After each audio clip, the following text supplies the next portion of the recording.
नमस्कार। पेश है पुस्तक चर्चा डॉक्टर गुरविंदर बांगा के काव्य संग्रह बही खाता के श्री राजेश्वर वशिष्ठ जी अपनी प्रतिक्रिया देते हुए उन्हीं की बही खाता से मदारी कविता को पढ़ते हुए एक अलग ही अंदाज है इनका भी।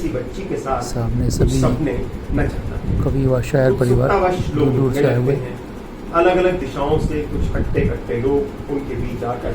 आज संदीप जी मैं आपको कहना चाहता हूँ गुरविंदर बांगा अपनी एक और कार्यक्रम में आए कि जब ये बही खाता आई पगडंडिया के साथ साथ बारे में सेकंड एडिशन टिप्पणी देते हुए जिसकी भूमिका राजेश्वर वशिष्ठ सर ने लिखी, वो जिन पे आपने निशान लगाए थे कि ये गजलें नहीं है, मैंने उन सब काफी मेहनत व लगन की मिसाल गजल में ढाला और वो दूसरे एडिशन में आ चुकी हैं।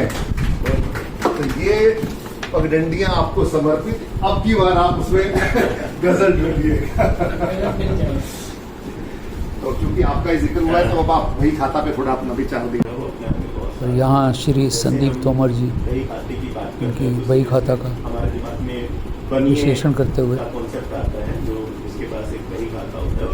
हमारे सबके घरों में एक लाल कवर की एक किताब पहले हुआ करती थी, पुराने कल्चर को याद करते हुए जो बही खाता लेन देन लिखा करते थे कि किसके यहाँ सभी जगह एक ब्यौरा रखता था। कितना शगन कितना दान, पंडित जी के यहाँ कितना वेद है दूसरे लोग, तो हम बही खाते में उस तरह का हिसाब किताब करते हैं। वैसे ही इस किताब में जो कविताएं हैं इसमें बही खाता में कवि ने अपने जीवन के सुख दुख, सपनों, संघर्षों और अनुभवों के हिसाब से इस बही खाते सुख दुख को अपने सभी अनुभवों का लेखा जोखा डॉक्टर गुरविंदर बांगा ताला लगाकर काम पर आखिर में अपनी इस काव्य संग्रह से बरसात कविता को क्या हुआ अपने ही अंदाज में सुबह बहुत बरसात बखान करते हुए तप रही थी प्यासी धरती, फटकर पड़ गई कुल 62 कविताओं का संग्रह है इस अंदर।